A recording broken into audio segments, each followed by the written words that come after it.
This is the Nathan, Nat and Shaun podcast. We're talking about your Uber Eats delivery. Shaun's Sometimes it playing goes darts. really smoothly and other times not so much. Yeah. Steve, hello.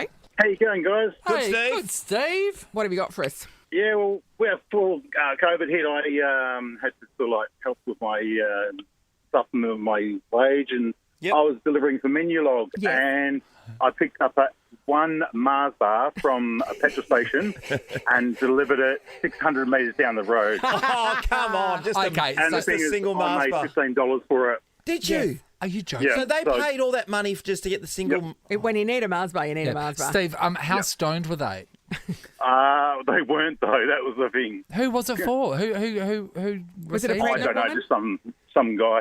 Just some guy, guy. one Mars One Mars bar.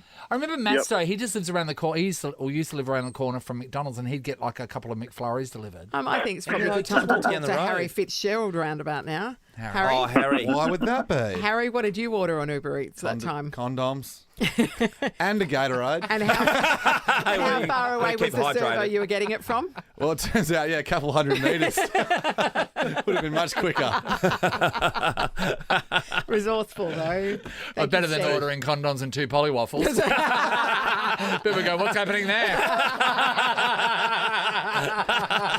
Did you only order the Gatorade so it didn't look like you were just ordering condoms? Yeah, make it worth it. I'll need it for the next day. Rehydration is important. Well done, Harry. Brianna, hello. Hello, how are you? Okay, talk to us about your Uber Eats order. What happened? Yeah, so I was at my kid's football game at about 10:30 in the morning, and the umpire was definitely on poor form. But was even worse when he ordered Domino's pizza at half time. All the kids are eating oranges, and then this pizza guy rocks up. But the umpire, The umpire needed to eat the so pizza. he was hung. He was severely hung. I know, exactly. And my kid's like, Mum, why is he getting a pizza? And there was like an uproar from the kids, a riot. I bet there basically. was. Like, why is he getting pizza and we have oranges? I'm like, Yeah. I don't know. I don't have an answer for you. Perhaps the traditional halftime pizza is something of the future. How much was he struggling Yes, just trying to make it to absolutely. half-time? I Just trying to make it. Oh, 100%, 100%. And also- he was on poor form. That means he ordered it at quarter time. Yeah, he did. He did too. He's like, oh, I reckon he was probably 30 seconds away from throwing up in his whistle. The Nathan, Nat and Shaun podcast. If you're watching the tennis on Channel 9, you'll now be able to see Aussie tennis star John Millman in the commentary box after he was outed in the second round. I think he's just trying to get a couple more bucks and possibly play as little tax as possible in Australia. Good morning to you, John. Good morning, guys. No, yeah, I've got to do something to keep me busy, don't I? Yeah, absolutely. Yeah. Well, when those twins on Harry Potter had finished filming, they were served as PAs to the rest of the actors. So that's Yeah. basically what you're doing right now. I think it's fantastic. Yeah, I can always do that. You might even see me in the stringing room. I might start stringing up a few of their rackets, something like that. Got to pay the bills. Can you string a racket? I can. It takes me a long, long time, though. Really, I'm terrible. The stringers, honestly, at the Australian Open are incredible. They start at 6 in the morning, they finish at like midnight, and they're stringing non-stop. It's actually incredible. How long would it take them to string a racket, do you reckon? They're doing it in probably a little under 20 minutes. Wow. 15 to 20. For me, it's taking me about 50 minutes, and I am slow as. And when it comes out, my tension's all over the Yeah, shop. right. And Can't play with do it. tennis racket strings, do they come on a roll? Like, I've never even known Yeah. where Yeah, you like a would fishing get... line, no? Yeah, Yeah, how do you get a tennis? It actually depends what type of string you use. So I use like a polyester string. Yeah. So that a nylon-y polyester string. So that comes in a big reel, 200-meter reel. 200 but metres? Some people will use like natural gut. So that's actually like pig gut. Oh, yeah, Oh. yeah, yep. And they come in individual sets. That has to actually be seal locked because you have to keep that fresh. 'Cause Because it's if it gets any organic. moisture, if it gets any moisture or anything, it actually ruins the string. But so, if it That gets is too so hot interesting, while John. they're playing, It does turns it into start to smell like bacon? Nat, you're right, Nat. no, you can't eat it. It's not edible. It's not edible. Just have a lick during the game. And just quickly on the 200-meter roll of string, how much does that retail for? Oh, a few $100s. I get mine for free. Oh, that's yeah. a good thing from the Congratulations. sponsors. Yes. But yeah, no, a few hundred. But, as us tennis players, we're probably going through a racket every hour of play. Yes. So you have to. Yeah, luckily the sponsors do give that for free. Otherwise, I'd be having to do even more of these kind of gigs for the players. Yes, exactly. Isn't that hilarious that they go through a racket now, whereas if anyone else owns a tennis racket, you've got it for life? No, for life. That's all we've got. We went to Rebel Sport and we got a racket and we're using it forever. Well, John, let's talk about the match last night that you were your great mate Alex Diminer, who was playing in. He got really wiped off the floor, and Alex in the press conference afterwards, he was a bit nonplussed about what more he could do. He just thought that he copped Novak at the worst possible time. He was just on fire. I do like how they were calling it workplace bullying. From Novak. No, look, and sitting courtside in the bunker, you could see just how good and locked in Novak was. I can't stress enough how good Alex Diminer is. He's 23 in the world, and this sport is played in 180 countries. And then this guy's the 20th best player in the world, and then he goes up against the Novak Djokovic, who couldn't have played any better. He was locked in from the very start, and he was seeing it like an absolute football. It goes to show just how good Novak is. He's one of the greatest ever, and to see him in full force was a sight to be reckoned with. It was incredible tennis from Novak. Well, John, you know a lot about Novak, playing him along the journey as well. How is it that he, and Rafa's the same over at the French Open, how can they dominate in a particular arena for so long? Because he's heading towards his 10th title. Obviously he feels super comfortable in this environment and on these courts.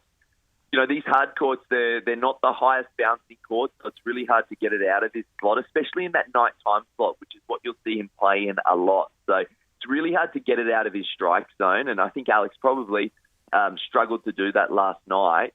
But he's just so comfortable here. He's one of the best hard court players we've ever seen in men's tennis. Yeah. He's an absolute freak.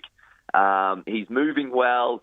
There was no sign of that hammy issue last night. I think he said in his post-match press conference with Jim Courier that his hammy actually felt really good last night. He fakes that, I reckon. I reckon that he does it all the time. I think it's a fake. Have you ever thought of whispering to him, like, you know, if you're against him before the game starts, there's vaccine on this ball?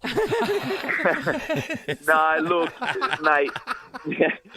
No, look, he is an absolute freak, and you know, maybe you have to dabble with the dark arts to beat him, because he honestly, the guy, I've run out of superlatives. He's a joke, and he'll go down possibly as the greatest player in history. And but people don't like him, John. He's not likeable like Roger. He doesn't have that beautiful nature to us anyway. Like John Millman. Like the John. Yeah. Good call, so do you know him? What's he actually like as a person? Yeah, I actually like Novak. He is divisive. He's opinionated, and you either love him or you don't. And I think in every good story there needs to be a villain, right? And some people like to make him a villain, but he is a good guy. I've played a few times actually. I like him. Yeah, look, he's always been really generous with his time towards myself. I was looked after incredibly well when I went to Belgrade a couple of times, which he hosted this tournament at Novak Tennis Centre, aptly named. And I've always been really welcomed in his country, by his family, by himself. So, look, I like Novak. I just think in every story, it's great to have a hero and a villain. And I think for a long time that hero was Roger Federer, and the villain was Novak. But really, I can't tell you how good he is. He's a freak. Hey, John, I want to ask you, where's your base? Are you in Monaco? Are you one of those people who? No, I'd pay the full whack of Australian taxes. Norman Park, Brisbane, Australia. Why are you paying? You're the only one who's paying tax. What are you doing, mate? Get to Bermuda, buddy. What's going on? I just love home so much. We don't get to spend too much time at home. Probably 1 month a year. Yeah. But I plan to spend a lot more time when I eventually hang them up. But I love Australia, and the more you travel, actually, the more you realise just how good it is back home. So love Australia, love its people. Yeah. Have no problem basing myself out of here. Yeah, he's here just like paying Australian prices, Sean, like the rest of us. When he's hungry, just licking his pig strings. Exactly. John, this is a bit of a personal question in a way, but does it take long till you get paid from the Australian Open? So when does the check clear? Yeah. Look, they're normally pretty efficient. I did check my account last night. I haven't been paid just yet, but by tournament's end, it's normally in your account, which is nice. It does pay the bills. Look, the Australian Open, Wimbledon, French Open, US Open, they're the 4 biggest tournaments of the year, obviously, the Grand Slams. Yeah. And I know it looks like a lot of prize money, which is great, but our expenses are really high throughout the year. Yeah. You know, I probably do it a little bit cheaper than some of your top players who have an even bigger extensive team, but my expenses would run up to $300,000 a year easily. Yeah. So you do have to try to cash in at these big tournaments, and that's why people are really trying to peak when these tournaments come, because they're the biggest tournaments, they're the most enjoyable to play, but you also get paid. Yeah. So it's really important for a lot of the players, both in qualifying and main draw, to do well to try to set themselves up financially for the year. For sure. Do you ever flog anything, like some extra balls or anything? Well, there's towels and stuff Towels, you see. That, Like, it'd have to. What do you flog? Don't tell Craig Tiley, tournament director of the Australian Open, but I've got about 7 of those Australian Open towels. That's good, isn't it? It's always hard to fly home with all of them, but I've got a big family back home. I've got lots of sisters. I've got nieces and nephews, so they'll all They've get all a got towel. Australian And I'll Open keep- taux. Yeah, and I'll keep one for the golf bag too. There you go. that's a good Are idea. they Ralph Lauren towels? Because everything else Australian Open merch is Ralph Lauren, and like a backpack's $460. No, they are Ralph Lauren towels. And That's proper theft. you can buy them in the shop. Yeah, Yeah, who'd do that? They're pretty expensive, so maybe I might set up a little stall outside. Yeah, just resell. Yeah, just outside. John, But before we maybe let you charge go, $10 less. who can beat Novak? Anyone? Tsitsipas, maybe? Look, if he plays like he did last night, no one can beat him. Yeah. But it's not always easy, even for the best players, to play their absolute best. And I don't think we're going to see a much better version of Novak this tournament. The guys that can beat him, we've seen Tsitsipas beat him before, have a little bit of success against him. His next round opponent is Andrei Rublev. Now, Rublev did beat him in Belgrade, but Novak was a little bit underdone. That's when he couldn't actually travel to many tournaments. So, look, the one that springs to mind is probably a Tsitsipas, but I'll tell you what, if he plays like he did last night, no one's touching him. Untouchable. All right, guys, you can watch the Australian Open live and free on Channel 9 and 9 now. John Millman, absolute pleasure talking to Good on you, buddy. you this morning. Thanks, mate. Thank you. Thanks. This is the Nathan, Nat and Shaun podcast. We are discussing inadequate thank yous, really. Tokens of appreciation. Yes, and when they're too token. Way too token.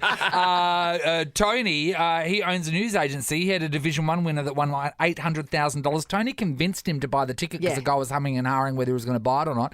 Tony said, no, yeah, buy it, mate. He bought the ticket, $800,000, bought him 1 bottle of champagne. Yeah. That's all. And Tony would I have just got to think keep that that's not- ticket. Because that's the way he works. was gonna keep it, yeah, that's right. I don't If think it's that's good printed enough. out already, he doesn't cancel it. Maybe it's a thing for Tonys. Good morning to you, Tony. Another Tony. Hello. Hello, how you going there? Good Great, man. good Tony. Okay, talk to us. Okay, yeah, well, $800,000 a bottle of champagne, definitely not worth the thank you. You could give him much more than that. Of course you could, Yes. Tony. What would another- you do, yeah. Tone? Well, when I was working, got a job for a friend. Chinese was the meal, like I took him course and it his is. wife out. Yes. Yep. But they got $1,000 from work for recommended me for coming for work. Oh, Like, yeah, going- okay. Like a spotter's fee. So Yeah. wow, $1,000. Yeah, that's fantastic. Yeah. Gee, that's pretty good going. Yeah. Yeah. It's importantly, what did you buy at Chinese, Tony? Yeah. You're lemon chicken guy? No, we went for those big banquets, like they took him and his wife out. Yeah. And then when they got the $1,000, they gave me and my wife a meal as well, the Chinese, the banquet as well. So they literally won Chinese banquets for $1,000 everyone. and went, Yes. okay, thank you so much, Tony, for us Yes. spotting you and getting you the job. We're going to give you this another is a meal great as well. a That great is exchange. very generous because that would have been what? What's a night out for 4 people for Chinese? Yeah, for a banquet. For a, banquet. We went to the place up in Belmont. It was quite expensive. It was a couple of $100. For Couple the of banquet. $100. Yeah. Sure. And of course, after that, you don't sleep because of the MSG. Yeah. It's fine. Amy wouldn't even spend a couple of $100 on a bottle of champagne that's for a great point. $800,000. We need more Tonys in the world. Thanks, Tony. Tony. Let's go to Nat in Chinese. Mandurah. Hello. Hi guys, how you going? Good, Great, Nat. Nat. Now, you've received a token of appreciation, have you? What happened? Well, sort of. Back when I was about 17, I worked in a news agent in a small country town. Yeah. And by the end of the day, we would like hold a couple of Powerball tickets. Yeah. Just so if any latecomers came in, Yeah. you know, we could sell it to them. Anyway, this day there was 2 tickets left over. Yeah. And so the boss and his wife took 1 ticket and the other girl and I took the other one. Yeah. Yep. And that ticket that he kept won $26,000. Yes.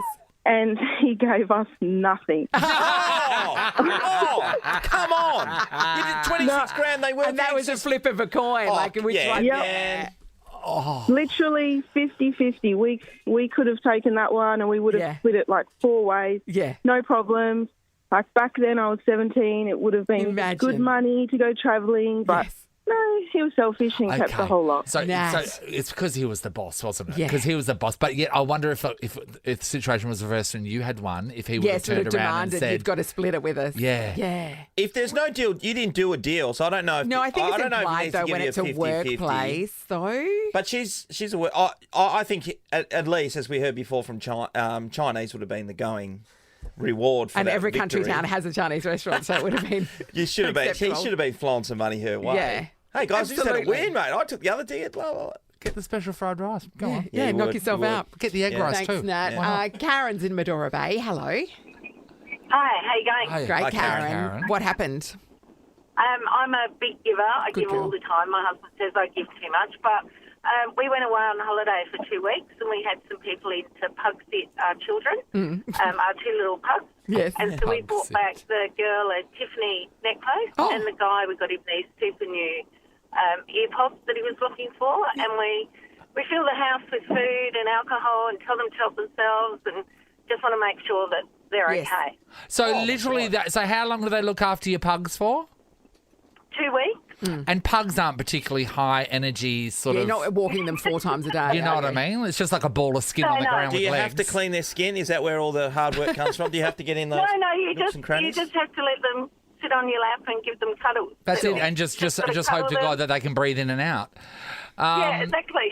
Okay, so how much was the Tiffany necklace? It was about 2,500. 2,500. What So, about the AirPods? The AirPods. They were state-of-the-art new ones. I think they were about 1,200. Oh! I think the girl gave the pugs more cuddles. So Yeah, sure, she I deserves got her more. a better So gift. you didn't pay them to stay. You just rewarded them at the end with. Yeah, we just rewarded them. Yeah. But we also, they lived at our house rent-free for a year after that as well. Oh, so what? to help them pay for Hang our on, house. wait, mean? what? What do you They mean, wouldn't. Karen? They didn't leave. No, well, they were building a house and they were struggling with rent. We said, you can stay at our house for a year Karen? while you save for your house. Karen, Yeah. sweetheart, can I do you a favour? anything, Yes, that's anything. right. Whatever you've got on the agenda, let me know. right. I'll do you a favour. I could do with some Tiffany jewellery. I'm in too. I like dogs. No problem. Nathan, Nat, and Sean podcast. We have been having a raging discussion before the 7 o'clock news about what is an appropriate token of appreciation for the man who sells you an $800,000 winning lotto ticket. Yep. And he convinced you to buy it. It wasn't just a normal transaction. You were dithering going, I don't think I really want it, but it had been printed out. And you said, no, I think you should buy this. And he did, and he won all the money. Now, that man is Tony. Tony owns the Phoenix News and Lottery. And Tony was just given a bottle of champagne. Yeah, A that's bottle all. of champagne. Dom Perignon. So what do we recommend at retail? What's that about?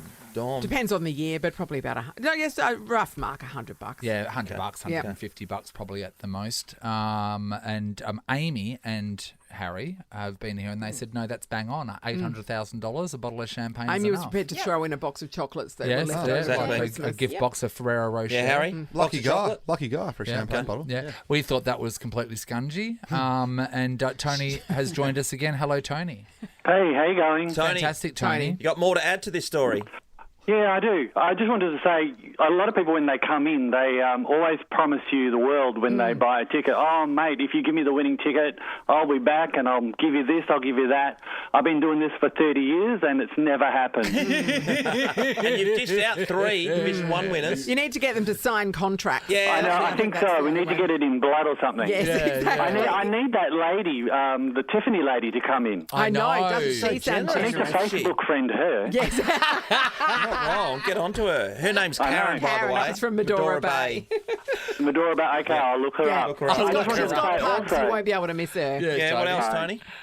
I just want to say also, next Thursday, Powerball jackpotted to 40 mil. Yes, There's come on. 40 mil up for grabs. So what I'm going to do is I'm going to print a ticket out, a 50-game ticket, costs $60.50, and I'm going to split it with you, Nathan, and Sean. Okay, fantastic. If it wins, the four of us will win.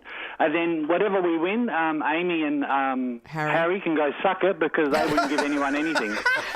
I really like your style, Tony. I like your pie style. hole, Amy. Well, guess what, Tony? We're all jetting off to the Maldives with Sean and his wife. Yes, they can, good. I need a look chop after out. the fort there. They can. Hey, Tony, can I just remind you, Sean wasn't actually that forthcoming with the. Well, maybe we'll cut him out. Tony. He's the next docker, and they're not my favourite. So.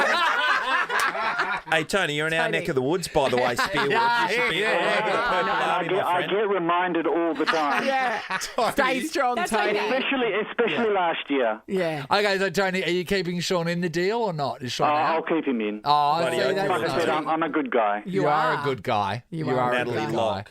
No, I'm just stating facts With as the they odd happen, change, we'll Sean. buy Ellie a gift basket. Okay. Oh, yeah, and that's Ellie will all. get a hamper, and it'll Just be a bits and hamper bobs. of You can have a quince hamper. paste. Bits and bobs, that's all she A wants. hamper of nothing but quince paste. Yeah. Tony, Amy and I are Big going to jam. buy a ticket, and you're not having any of it. Yeah, And we know what we're going to do as well. That's all right. Amy, you know what else we should do? You don't have $60 to buy We're a going to ticket. come We're and scan fine. it at Tony's news agency, so when it wins, he can see. Hey, nothing. hey, Western Suburbs boy, you don't even know where Phoenix is. Yeah, exactly. Where's Phoenix, Harry? it. Actually, I'm always on your side, Harry. Yeah. So That's where the real Tony. people live down this way. That's Can't right. wait. We and love you, after Tony. Powerball next week. Yes, when, There's Thursday 40 night. mil. When Amy and Harry are sucking it. yeah, they're great. Also, the only two at work because we're out of here. It'll be worth winning just to see them the look on their face. That's right. If fate's I got love anything it. to do with it, Tony. God, we'll collect the money. We'll all go to Big W together. Won't we? Just next door. It's going to be a great day. Thanks, Goes a long Tony. way at Red Dot. It's the Nathan, Nat, and Sean podcast. We're very lucky to have Cam Bancroft in the house at the moment. Cam, I'm gonna be there. It's going to be going off its head tomorrow, I would have thought. Yeah, no, it sounds like it has. I think we've sold a lot of tickets already. Yeah. So, hopefully the furnace is fully packed. It'd be lovely. Cam, is there someone in the team that orange isn't their colour? Because orange is like a hard colour to wear. yeah. I like it, Nate. No, I Are you like an it orange too. person? I'm No, a real I strong... don't own I've got- anything orange. I've got No, one yeah. orange top that I'll be wearing tomorrow. Really? Yeah. Well, see, that's I had why to it's hunt just through the one water. of Is each it a colour just in statement case. piece? It's Orange a is statement piece, but some people, when they put it on, they look like they've got medically something wrong Yeah, with them. Something yeah. happens to their skin tone. Yeah, so anyone in the team like that? Yeah, me. I feel like the skin complexion of myself doesn't really suit You've been looking orange, pretty but- comfortable in it lately. Yeah, Jeez, you've been yeah. You've been on knocking 'em up. fire. Good. Yeah, no, it's been 95 good. in the last innings. Was it 60 odd before? What was it? Or 80s? What did you hit the one before? I think I got a couple of scores of less than 5, 3 games before. Thanks for bringing it up, probably. Sean. No, you're smacking them. You're smacking No, them. but it's been going well. Yeah, it's been going well. 2020's a bit hit and miss. Last game was really good and been nice to play well in some other games. So The weird thing about this, Cam, is that at the beginning of the season, way back, you weren't even getting a game. Yeah. What was that about? Just wasn't buying enough coffees for the coach, I think. He likes his flat white particular way, and I just probably wasn't quite doing enough for in him. retrospect, that seems like a bit of a dumb move from Bogues, doesn't Well, it? you had Fath Duplessis coming in, and Yeah. probably that was the reason. You're paying this guy to come in. And the other guy, international. Lythe, as well. He was Adam Lythe, Adam Lythe. Yeah. How'd he go? He probably didn't have the best of time, but yeah, that happens sometimes. I mean, they're quality players. Obviously, Faf Yeah. did quite well. Oh, yeah. Adam struggled a little bit. That happens, but he's still a really good cricketer. Just didn't quite come together for him, but nice guy and fitted in really well with the group. I always think, to compare it to our jobs, right? Yeah. So Yeah. not getting a game means you have to rock up, get here early, do all the research, and then not come Run on the air and drinks. do it. If they said to me every morning just before 6, oh, no, you're not getting on today, I go, I'm all right with that. How does it feel in the world of cricket? It's like everything.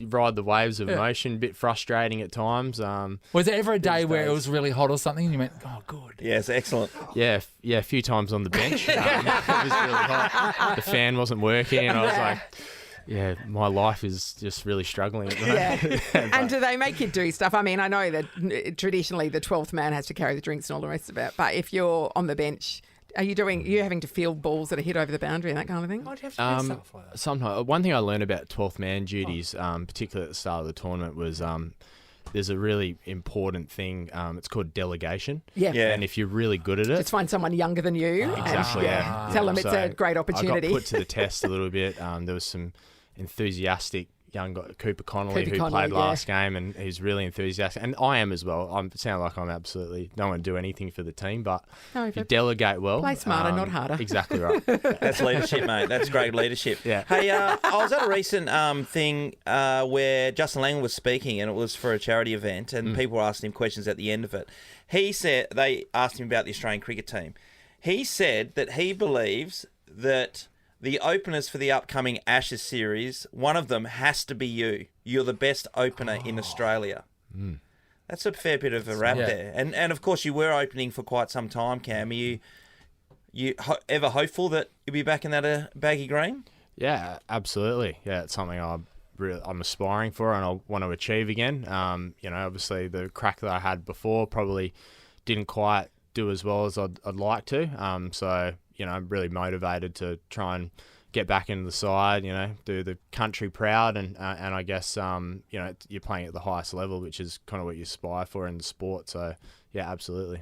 Checking out your Instagram, looking at your life, I mean, it's just, it looks like a good guy, doesn't it? He looks like a good guy. No, he does. Like 31,000 followers. People are just just gagging for Cam, they say. # gag for Cam. But I want to know how good a guy you are. So this morning we had a guy join us. His name's Tony from Coogee. He owns Phoenix News, right? A news agency. He sold a Division 1 winning lotto ticket, $800,000 to a guy. Now, the weird thing is the guy, when he came in, he actually said, I don't really want to buy a lotto ticket. I don't think I'm going to buy one. So Tony convinced him, no, mate, I've printed it out. Here, buy it. Take your Powerball ticket, $800,000. To thank Tony for selling him the winning ticket, he bought Tony one bottle of champagne. Now, what would you buy? What would you? How would you reward Tony's actions? $800,000. And he convinced you to buy the ticket. What does Tony get in return for that? Go. We've just been discussing this all morning. This is going to be very telling of your personality. Free tickets to the Scorch. And I want you to be really honest. Really honest. I don't know. It's such a hard one, isn't it? How expensive was the bottle of champagne? Don Perignon. Don probably $150. $150. Yeah, for $800,000, and he convinced him to buy the ticket. I don't know. Do I take I feel like I'm drawn to taking the safe line and saying it was the thought that counts. Oh, wow. That is not the safe line around here. I don't know. So Harry and Amy are in the corner. They're loving it because they say, tread carefully. Champagne, no worries. Nathan's saying at least $1,000 At least $1,000 voucher to Crown to say thank you so much. And whether you take out your staff for a dinner or you can take your missus out for a couple of nights. Yeah, true. This is very interesting tonight. You keep going. It's all right. What would you do? What would Tony get from you? Yeah, I mean, now you've actually brought that up. I feel like that's quite fair. I can kind of see where you're coming from there. Maybe a flight centre voucher or something. Maybe travel the world or something like that. How much? How much are you going to give Tony for the voucher for your $800,000 win? Well, I don't know. I mean, does Tony does he have a house? Like, he might want to... He lives in Coogee. He's doing all right for himself. Yeah, he's all right. Maybe he... I don't think it should be means tested. Yeah, I'm being a bit impartial here, but you are. I think you need to make a call. What would Tony get? What would Tony get? For him, aren't what would Tony get from Cam Bancroft? What would he get? $800,000 from me. What would I give him? Yeah, for the $800,000. You know what? You know what I would do? I would make a day. I'd take him for a day out. You'd give him the experience of a day with Cam Bancroft. Because money can't buy that, is that what you're saying? Wake up, cycle 60 Ks. Tony said no thanks. And then we'd go to the gym after that. Oh, wait there. Maybe a nice brekkie That's somewhere. right. I'll take him to Nobu. Some Pilates later in the afternoon session. A bath and some caviar. Just a normal Cam Bancroft good day. Do you ride 60 Ks every morning? Would you do that? Well, obviously. Every now and then? Every now and then I like it. Do you? Yeah. Loves the lycra, the big guy, does he? Yeah, I like lycra. Yeah, coffee, with lycra. Yeah. It's a nice way to... Where do you go for your coffee and your clippy-cloppy shoes? Anywhere. Okay. There's a group that I ride with every once in a while. We leave from Applecross Village Meets, and they've got a coffee set up there. So we sit on the plastic chairs and have a couple of you're coffees. one of those people. Yeah. It's right? good. Yeah, that's it. Yeah, and everyone's complaining. Can you leave us somewhere to sit? Yeah, absolutely. I mean, it's better when you're with other people with Lycra. Yeah, that's when right. you're by yourself and no one else is wearing Lycra. It's the herd mentality, isn't it? Exactly. Yeah. And you know what? You can wear Lycra. I've always seen it as a privilege, not a right. Yes. Some people put on Lycra and they shouldn't be allowed to. It should be illegal, I agree. Hey, Cam, before we let you go, the Sydney Sixers, Steve Smith's playing, Nathan Lyon's playing. There was talk, obviously, about Ashton Agar being in that bowling camp. I don't understand, and I don't see any relevance to him being in that bowling camp and not playing for the Perth Scorchers. How come Nathan Lyon's not at the bowling camp? Game. Yeah, what's that about? Yeah, I mean, I actually don't 100% know the logistics. I mean, like a couple of days ago, I wasn't sure if some guys were playing and not playing. Yeah. So, you know, I think for the actual game, it's good that those guys are around and playing. With Ash, I don't know if they've got different plans and stuff for him. It'd be really nice if he was playing, but yeah, obviously, not to be for whatever reasons and stuff. I'm sure, you know, there's plannings. They're going to India as well, aren't they? Yeah. So but so it's Steve Smith and so it's Nathan Lyon. Yeah, I agree. I think they should. I think it's all enough. Trying to handicap the mate. If you're in the Backs squad, against the wall for you the either Scorchers. everybody plays or nobody plays. Yeah. Anyway, we're angry about it, and we expect you to fire up because of it tomorrow. Okay. Yeah, we'll do. Send a couple over the fence, mate. Good luck tomorrow. Can't wait for the Scorchers taking on the Sixers. Thanks so much for coming in. Here's a bottle of champagne. Nathan, Nat and Shaun in podcast form. Good news, everybody. Australian Idol is back on our screens on Channel 7 and 7 Plus at 7:30. And one of the judges that we're going to be seeing an awful lot of is Harry Connick Jr., who joins us now. Hi, Harry. Hi. Morning, Harry. We're very excited about Australian Idol. You've got a bit of experience, though, to be on this straight up. You've done plenty of idols. Yeah, I did it in the States for a few years, and it was awesome. I mean, I love the show. I've always loved it. You know, I remember being at the finale for the first year when Kelly Clarkson won, and I'm a fan of the show. I think it's such great entertainment. And then I did it in the States as a mentor and a judge, and then Australian Idol called, and, well, I love Australia. It just seemed like a no-brainer if it was possible to work it out with, you know, the rest of my life, and it was. And so I had a blast coming down there last October for the auditions, and then we'll be back, you know, soon to do the live shows, and I just cannot wait. Oh, Blake, Harry, brilliant. I'm wondering what they do to woo a big star like you. So they say, we'd love you to come over and be a judge on Idol. And then do they say, like, where do you want to live? And you can go and you can choose, like, a fully kitted out hotel, or you can choose somewhere by the beach. What's the deal? They're paying me in Tim Tams and Vegemite. That's all it takes. So that was easy. I'm not sure how you'd go with Vegemite. Surely you're not just getting bucket loads of that stuff. So here's the problem. So I've been to Australia 1,000 times, and nobody ever told me the right way to eat it. Like, you don't put a spoon in it and eat it like peanut butter. So I finally, this last trip, somebody said, make some toast, put a little bit of butter on the hot toast, and then put the thinnest layer of Vegemite over the top. I'm obsessed. So I brought some home, and I made it for my wife, and she's like, all right, this is awesome. So now I love it. No, can I make a suggestion? You need a lot of butter. And I don't think it, like, I mean, personally, this is the way I like it. I don't like it to be like an even layer, like a thin layer on top. I like there to be little deposits here and there. Oh, no, I think that's a pretty good idea. Where there's a bit of depth. But for somebody starting out, I think you've done the right way. Oh, yeah, you've started the easy way, and then you can build on that with time. And you know what else? Yeah, I'll level up to the deposit. It goes nicely with cheese. Just saying. Cheddar cheese. It goes very well. Mark my words. Okay. You guys are pros, because I didn't even think about that. Somebody else said avocado on top is good too. Yeah, also like great. Avocado toast with it. Well, that'll work. They said they'll give me a lifetime supply, so I'm doing Idol. That's all it took. Good on you, Harry. Hey, one thing about Idol in the past, because we haven't seen it for a while in Australia, the people who have been on there have been really successful in the past here in Australia. A lot of success stories. Some of the other shows, the singing shows, we haven't seen people go on at all, but the Idol winners have just been fantastic. I think I know why. Because on Idol, it's all about the kids. Like, it's not about us. It's not about...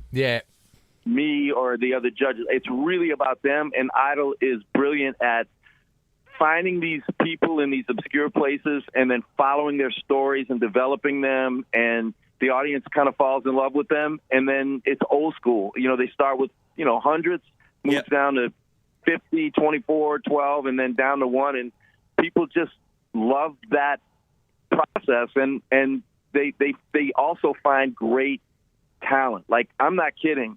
The talent that we saw in October was phenomenal, and I'm not exaggerating. You'll see what I mean when the show comes on Monday night. Like, it's really good. It's going to be very hard, for the Australian audience to pick a winner because it's a lot of talent. Now, Harry, I was wondering, when I knew we were speaking to you, I thought, how did Harry get into music? So I was reading all about you. I mean, granted, I use Wikipedia, so that's touch and go. But is it true that your parents were both lawyers that also owned a record store? Yeah, yes, that's true. But they owned a record store when they were putting themselves through law school. That was way before I was born. That was in the 50s. And so by the time I came along, I was born in 1967. They were already, the record shop wasn't happening anymore. But I grew up in New Orleans, and I had access to a lot of music, and that's what I loved. And so my parents made sure that I got a chance to play with a lot of the local musicians and be around music. And they made it, I was very lucky to have parents that were supportive. So I got lessons and I got training from a very early age. So that had a lot to do with it. They must have had an amazing record collection left over from some of the stock from the shop. Yeah, they just love music. So they they had a lot of records from the mid '50s on, and they played them around the house. I mean, it could have been jazz or classical or pop or whatever it was, but they were both fans of music. So my sister and I heard a lot of music growing up. Well, you've sold 28 million records, so their investment definitely paid off. And on that, when we look at the judging panel, there's your record speaks for itself. Amy Shark, massively successful in this country. Meghan Trainor is a singer-songwriter. She's sold so much stuff. She's so successful. And then there's Kyle. And Kyle, is not a musician. And how does he go at judging musicians? Well, the cool thing about, this panel is that we all have something completely different to offer. I mean, even among the three of us who do this for a living, we have, diverse opinions. I mean, sometimes, we're looking at the same singer and you'll get three completely different opinions. Sometimes we won't agree on, much at all. Like, even if, I might think they're really talented and maybe Amy doesn't, or vice versa. Yeah. So, Kyle brings his thing, Amy and Meghan bring their thing, and I try to bring my thing. And I think that's what, hopefully will give the people some, I think among the four of us, we'll probably say things that people in the audience at home will be saying, oh, yeah, I get that. I agree with that. And that's good, because you don't want everybody to kind of agree all the time. No, 100%. Yeah. Do you get, I know what Cole's going to do. He's going to shit can some of the artists. Do you, Harry, when you see some of them and they're just no good, are you honest and you're just like, no thanks, boop, see you later? Or are you nice?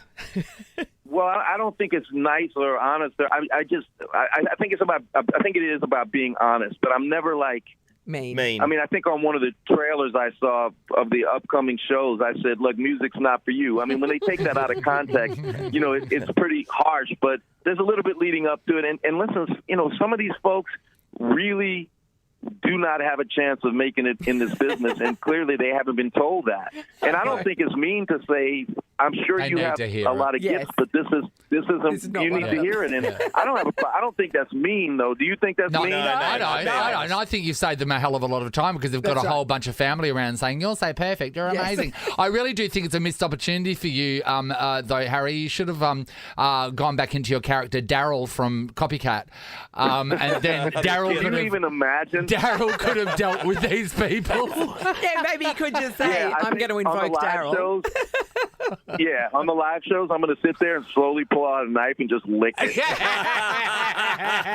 we're talking, Harry. But I'm not going to give anybody any, warning that I'm doing that. No. I'm just going to be that guy, like, for one of the whole live and shows. Dave will never go see back to we'll music see what that again. does for my career now. I say hashtag more Daryl.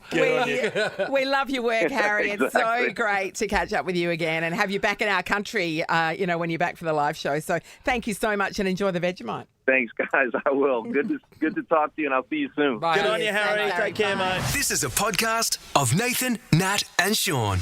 We're talking about when you have to do your job for nobody. Yeah, it's a bit soul-shattering, really. We are probably doing our job for no one this morning. Well, we know we're doing it for Lisa because she's the only person that called. Hi, Lisa.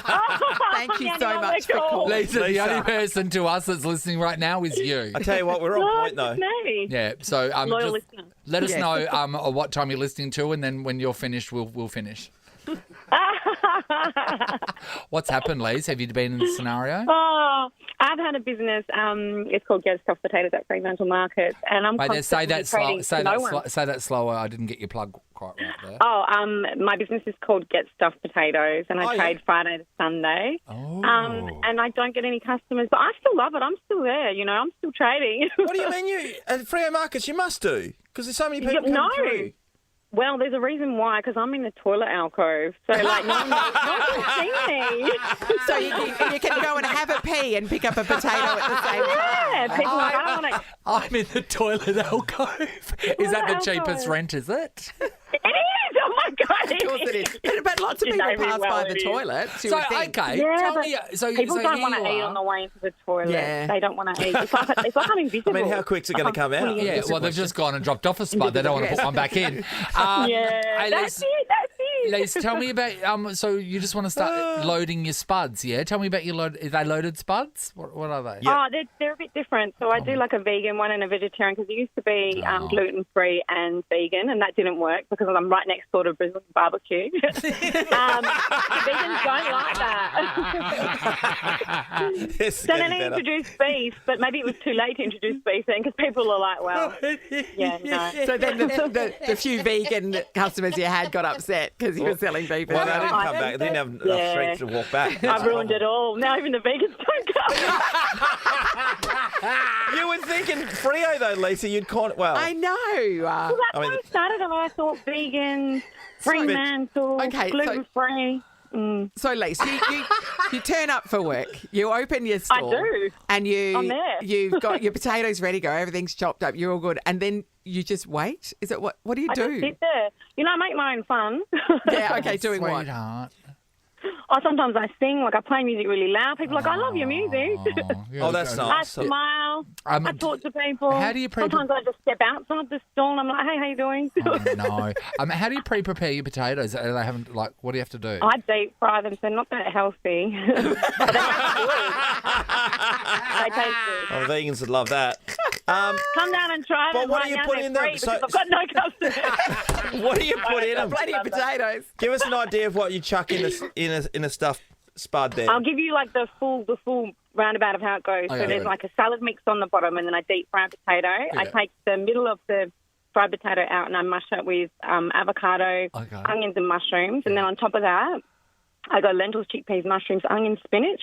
Then on top of that, you can either have Greek yogurt or coconut yogurt and then normal cheese or coconut cheese. Yeah.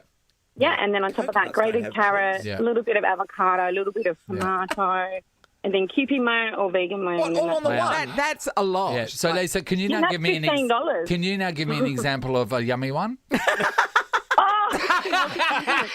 I'll give you the meat one. I Yes, feel like please. you like the meat one better. Talk me to the meat one. Go.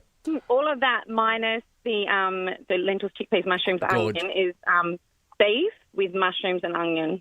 Okay. Yeah. And it's got flavours in it, so the beef one's really nice. It's got but, flavours. like I said, it used to be vegan. It's got flavours. It does have flavour. I can't tell you the secret spices. No, of course. Well, why? No one's trying to get the secret. Is it a secret if no one wants to find out? So, True. Lisa, how long can you do this? Just going along to sit in your potato stall. I've been trading for like 2 years. Well, you say trading, but I don't know that you are trading. It's not. She's just at the market. Look, sometimes I get customers. Yeah. Okay, Lisa. I guess the advantage is when you're going off to the bank the next day to drop off the the day's take. takings. You don't have to have a secured guard around you at any stage. Definitely not. I'm talking like last weekend we traded at $30 for one day. I love you. Do have a very positive spin on it. So Makes you very good humored about it. again, tell everyone your business. It's called Get Stuffed Potatoes at Fremantle Market. You can find it in the toilet alcove in front of the ACDC sign. Okay, please, I implore you, if you're down at the Fremantle Market, you go there and give her a go. Run her off her feet. Give her a go. Say the promo code Nathan, Nat and Shaun, you get 80% off. No, you get an extra spoon of lentils. Okay, yeah, you'll get an extra spoon of lentils, and then take a photo in there and tag us in on social media. That's right. Oh, Lisa, we're going to have to check in with you to see if there was a bumper sales on the weekend. Well, we established also that nobody was listening to us, so I don't have a lot of faith in that process. I know, I never get through. I never get through. Hang on, how come I'm getting through? This is fate. This might be the day that your business gets launched. It's time. Because, Lisa, not only are you hearing this now, this will also be in Reheated on Saturday's show as well. Yeah. And it'll be on the podcast as well. You're getting advertising left, right and centre. Yeah. Oh, we'll I invoice love you guys. for that later. Everyone's going to be clamouring to get a stall near the toilet. You get $30 a day. Gee, the daddy's going to be packed. Nathan, Nat, and Shaun podcast. So before the news, we were talking to Lisa, and the topic is when you're doing your job for no one. She has a stuffed potato stand at the Fremantle Markets in the toilet alcove, which is not prime real estate. She said there are some days when traffic going she's only making 2 potatoes for the whole day. It's so bad. I'd like everyone to go down there and visit her. Yeah, do that. Yeah, if you're in everyone. Freo for Somersault this weekend, yes, please go and get a potato feed up from before her. you head off. Yep. Gosh. Hi, Kara? Kyra? Kyra? How do we say your name? It's Kyra. Kyra. We would have got that. Okay, Kyra. Have you done your job to nobody? I have. So I work for an industry association and we have a training arm, and we thought, you know what, we want to do an end-of-year party for our apprentices. They'll love it. We'll do free drinks, free food. We'll just get them in for a couple of hours. It'll be a party. Yeah. We had about 200 registrations and about 10 people show up. We had about free food 30... and drinks, and they're apprentices. Oh, that's amazing. Exactly. We thought it's a no-brainer. They're all going to be there. Of course. But we had about 30 staff there and 10 apprentices, and we were like, all right, staff party, here we go. The apprentices are here, but it's mostly about us. 30 staff and 10 apprentices. Did you put on the terps, or was it just full drink? No, free drinks. Oh, yeah, free drinks, free food. It was going to be a good party if anyone showed up, but... What did you do with all the leftovers? Yeah. With all the leftovers Did everyone take like a Bay Marie home? A slab? Or what? Well, it was mostly canapes and things like that, so we ate as much as we could, and we sort of said to the staff at the venue, all right, well, it's your turn now too, so have a good night. Did the apprentices have a good time? They did. The ones that were there had a really good time, and it was the first time we'd run it, so we sort of said, well, hopefully next year we get a few more, so we'll see how we go at the end of this year. Oh, okay. So that was just a couple of months ago. Oh, yeah, it was just at Christmas time. So funny. Let's go. Pretty soul-destroying, but, you know. Can't wait for the 2023 edition. Exactly. Thanks, Kyra. Rachel, hello. Hi, how you going? Good, Rach. Have you done your job to nobody? Yeah, mainly on Sundays and public holidays. There was we used to work in a retail store in West Perth, and basically no one would come in, maybe one person, and I'd be lucky to make $100 for the day, and they were paying me $70 an hour. Yeah. Oh. Because, I mean, West Perth is really, it's a weekday thing, because it's all office workers in there, isn't it? They're not really working public holidays and weekends, are they? No, it shuts down, and we were literally the only thing open, basically to provide a service to the people if they came in. So what sort of business was it without telling us the business? A betting store. Oh, okay. A betting store? Why wasn't Shaun there? Because it's one closer to home. I'm sorry. And now I'm super confused. No, there's a betting store open, Shaun's in it. Yeah. Yeah, so, Rachel. yeah. Wow. West Perth. Okay, I know $70 an hour to be. You'll never have that problem from this day on. That's right. Thanks, Rach. Sharon's in Forestfield. Hello. Hello. How are you? Sharon, have you done your job to no one? Oh, yes. Many times. I'm a lecturer, and it's terrible. You can actually tell when there's an assignment due in another course because no one turns up. And students, not bloody students, but students, the biggest procrastinators, myself included. Yep. But and really, when you first start doing it, it's really awkward lecturing to no one. It's just an empty stadium, it's an empty. You have to go ahead, right, because they film it. Is that the thing? Yeah. Or there's one person there. Yeah, they record it, they film it, all of that. It can be embarrassing because when you hear yourself back, and I'm sure you've listened to yourself on the radio. Yeah. Oh, yeah, no, it's awful. It's horrendous. You hear that awkward laugh, or you make a joke and no one else is laughing. Yeah. It's just like an empty, and it's like cricket. Sharon, this is mortifying. And then so say if there's one kid in there, like, do you ask questions? Yes, and they get, and I will say things like, I'm just going to stop the recording now, and we'll have a chat. Okay. So they do miss out on things. Sharon, so, how big's the auditorium in terms of how many people would be able to be in there on a given day? It would have been, back in the day, it was at least, there's ones for 200. Yeah. That was standard. Or big, even just the 30-seater. Yeah. And you'd get one or two people. Yeah. The worst thing was when a guest presenter was scheduled. What do you say? I'm so sorry, but get up there and do it. I buy them coffee, lots of coffee, and treats, and just say I'm mortified. People really do sorry. like my course. Yes. What was your course? What were you lecturing? Well, it was health information management. Unfortunately, it's been closed down now, but well, it sounds like everyone wanted to do it. That's it. No one turned up. Oh, no. Well, we know they didn't go into the spud mine. No, that's Nathan, Nat and Shaun is a Nova podcast. For more great comedy shows like this, head to novapodcasts.com.au. Nova.